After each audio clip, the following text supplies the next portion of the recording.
Điểm vào đội cho đội sản xuất số 1. Một đấy. Thân tiếp hả? Ồ, phải rồi.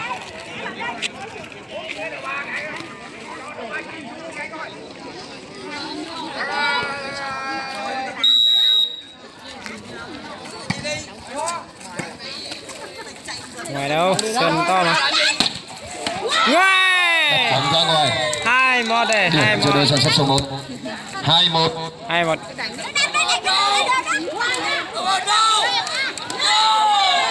Tập bóng ran có gần rồi, 2-1.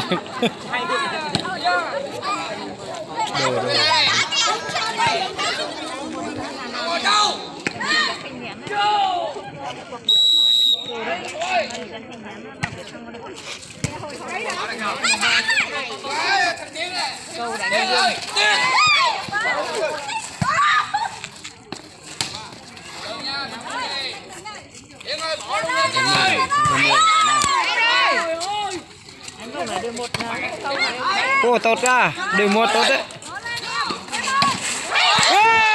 Đều một tốt ra. Ôi trời ơi. Điểm cho đội sản xuất số 1. 1-1-3 đi. 3-1 đây. 3-1 đây. Nhẹ hơn cái thằng ăn nó nên là cái điểm mình bóng vẫn còn trong sân. đập ên mạng chân. Một điểm cho đội sản xuất số 1. Ê, nào đi cái nhau đi là rồi, nó cái gì rồi. Ê, vào học điện với nhau đỡ niết. Nó bên. Ôi, để áo vàng mình quá 4-1 rồi.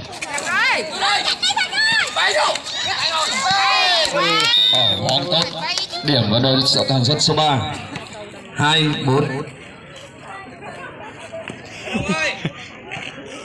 Này nét mang tay nhựa.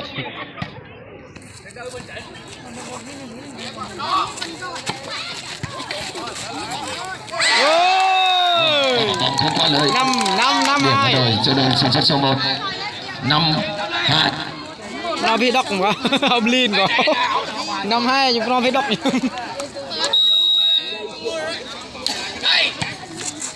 Lật neo anh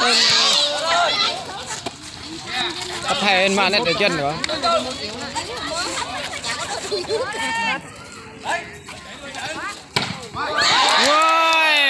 Bóng ra ngoài. Điểm cho đội sản xuất số 1. 6-2. Đội sản xuất số 3 xin hỏi ý. 2-2.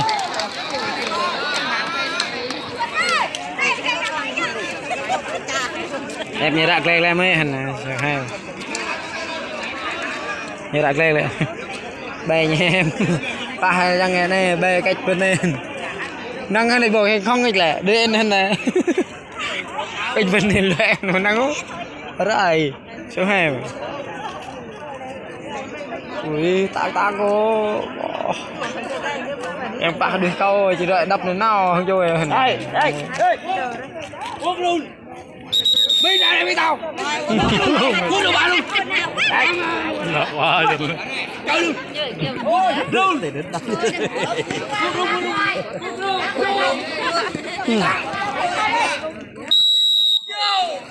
Yo. Một ra nó ngồi. Đi. Ra ngoài thôi. Bóng ngoài. Bay rồi, bay 2. Điểm cho đội sản xuất. Bay 2. 7-2. Tuyệt quá. Có thơm ta đi 2 chứ. Giữ được anh ở đây nhá. 2 các bạn. Đi ngay bay nào. Ngoài. Bóng chạm, bóng ra ngoài.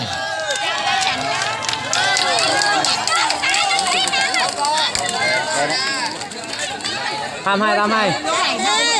Điểm cho đội sản xuất số 1. 8-2.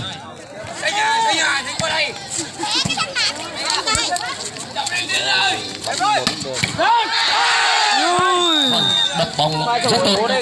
Điểm với đội số 3 số 3. 2-3-8. Ủa mà tôi đi thôi bố. 3-8 rồi. Cho á, hoa đó. Giờ cái con bực kia rồi. Vì một là thấy Nè, rồi nè có biết rồi. Đập bóng tốt. Đầu và điểm cho đội 1 9-3. 93 thủ không à. Hờ tháo hết. 93 rồi.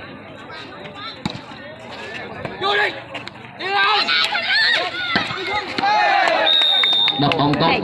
Đổi và điểm cho đội sản xuất số 3 4-9.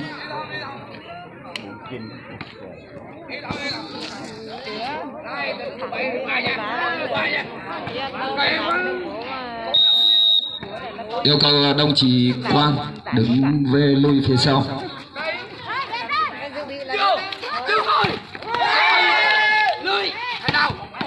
Đập bóng tốt. Điểm cho đội sản xuất số 3 5-9. 5-9.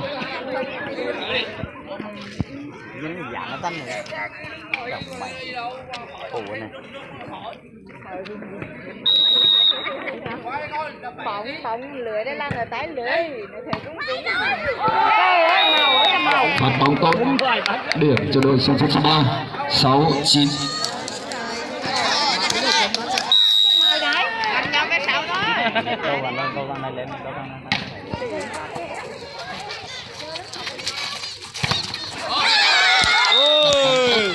Đổi vào điểm cho đội sản xuất số 1 16. Anh 4-15 4 tôi đi đập được. Ngã hết rồi luôn. Ngã hết đêm luôn.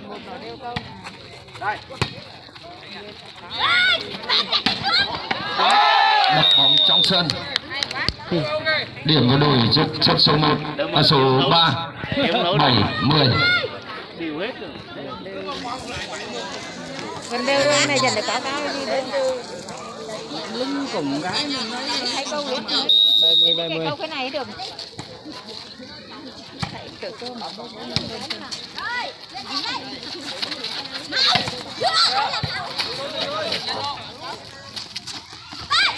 đó lọt bằng thiệt chứ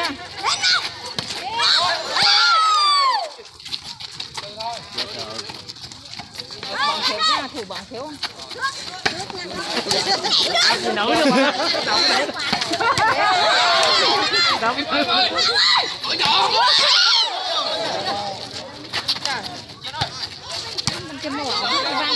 Bóng giằng co rất đẹp. Ngoài. Đá bóng nổi đâu. Đội sản xuất số 3 Đội 3 tôi chấp đội 10 điểm. 10 đấy. Tôi chấp 10 điểm. Cho lên 15 đội 3 mới đánh được bạn thắng. Lẩu. Không thể không phải 5 tôi không ăn đây đâu bên là công hiệu quả. Có công rất sắc quả.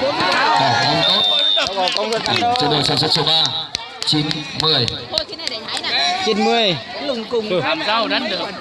Đánh nồi đó mà, đánh cái vui. Biết rồi. 10 điểm luôn Đập bóng không qua lưới. Đổi vào điểm cho đội sản xuất số 1 11-9. 11-9.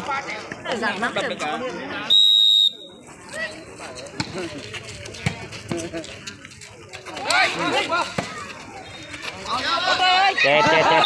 Vâng. Không ăn ý. Bóng tướng mà đánh về đâu đánh Giờ có tướng rồi đánh được. Đánh nổ cho được. đội sản xuất số 3 10-11. Đổi vào điểm cho đội sản xuất số 3. Đánh không nổi được. Nó khỏe đâu nữa tí nữa là hết giờ. Lỡ tay lỡ chân rồi. Không Lỡ tốt. tay rồi. Đổi vào điểm cho đội sản xuất số 1 12-10. 12-10 à? Cần điều đây. Tốt. Phải rồi đánh được. Đập bóng tốt. Điểm vào đội cho đội sản xuất số 3 11-12.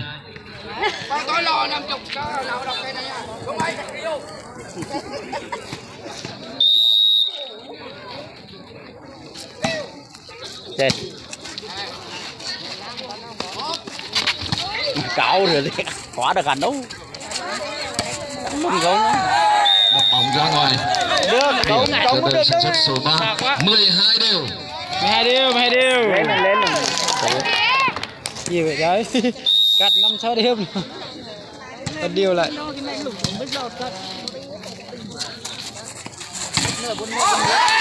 Đập bóng tốt. Điểm biến đổi cho sản xuất số 1 13-12. Thấp quá, chịu có gió.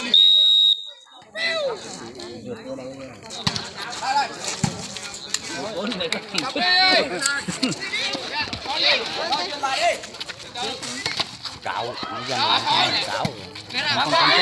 Chết. Ôi, chết rồi. Vì bóng không có lưới. Điểm cho đội sản xuất số 1 14-12. Bay lắm bay. Xét bóng ra ngoài. Điểm với đội sản xuất số 3 13-14.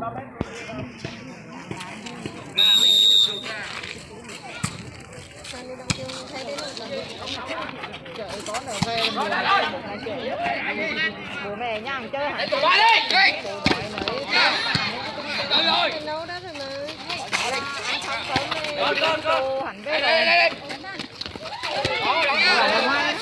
Bóng vẫn còn trong sân. Ôi. Không qua lưới. Điểm cho đội sản xuất số 3 14 đều. 14 điều à?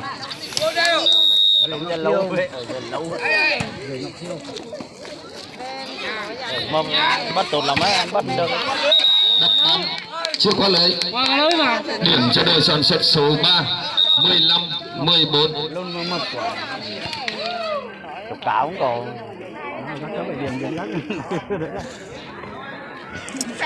C2 đó dẫn điểm cực kỳ luôn.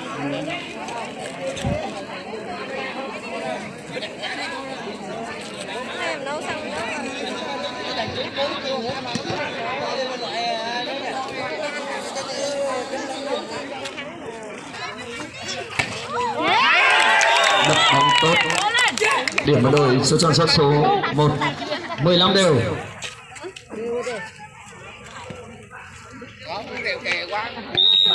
Vô đây cho anh em nó chơi đi.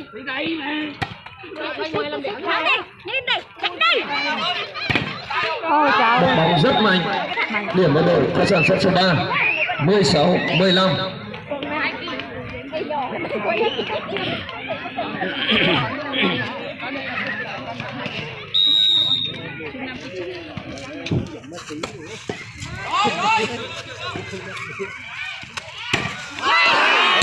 Ngoài. Đập bóng ra ngoài. Điểm với đội sản xuất số 1 16 đều.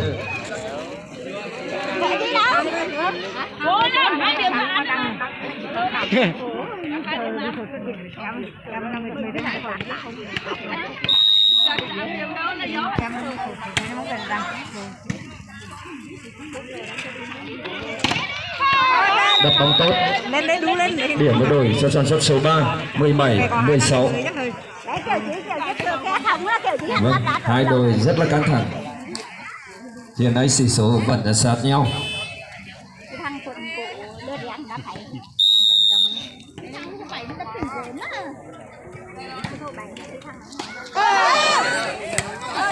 Bóng vẫn còn trong sân.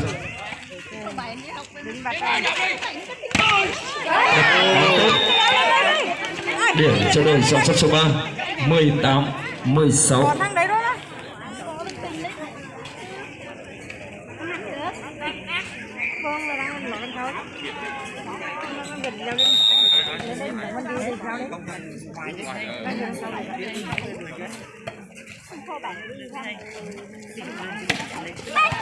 Đập bóng không qua lưới.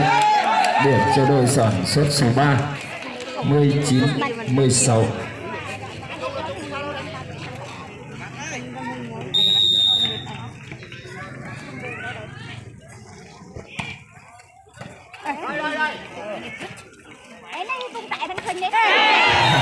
Đập bóng không qua lưới. Điểm cho đội sản xuất số 3 20-16.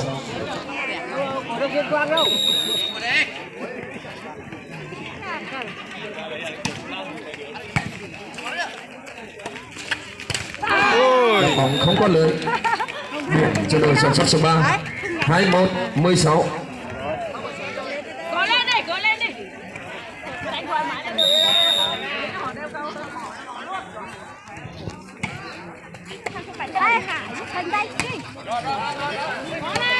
Ôi trời ơi. Không có lời. Điểm cho đội sản xuất số 3. 22-16. 2 qua rồi đấy. Trọng tài, khoan từ từ. Trọng tài. Gì đó thay à? Đội 1 có được hỏi ý từ trọng tài.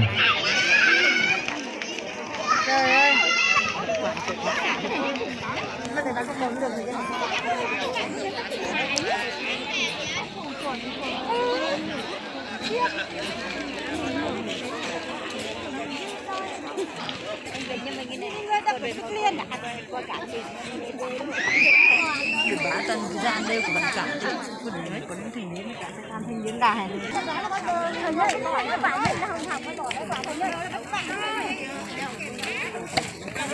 Luôn ơi. Đập bóng tốt. Điểm vào đội cho sản xuất số 1. 17-22.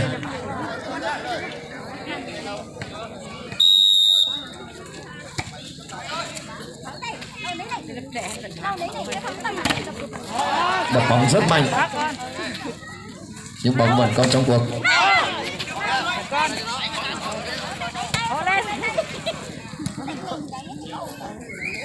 Rồi, bóng đã bị lỗi. Điểm cho đội sản xuất số 1. 18-22.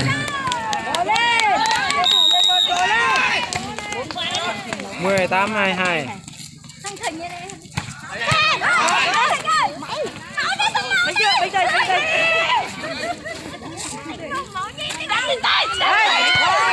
Ôi con Bóng rất tuyệt vời.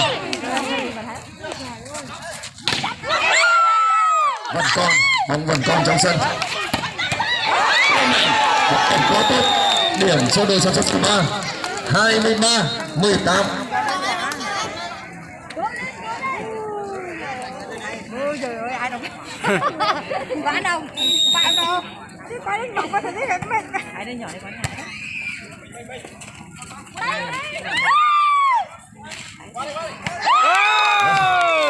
Bóng cũng rơi xuống sân. Đội sản xuất số 3. Điểm cho đội sản xuất số 1. 19-23.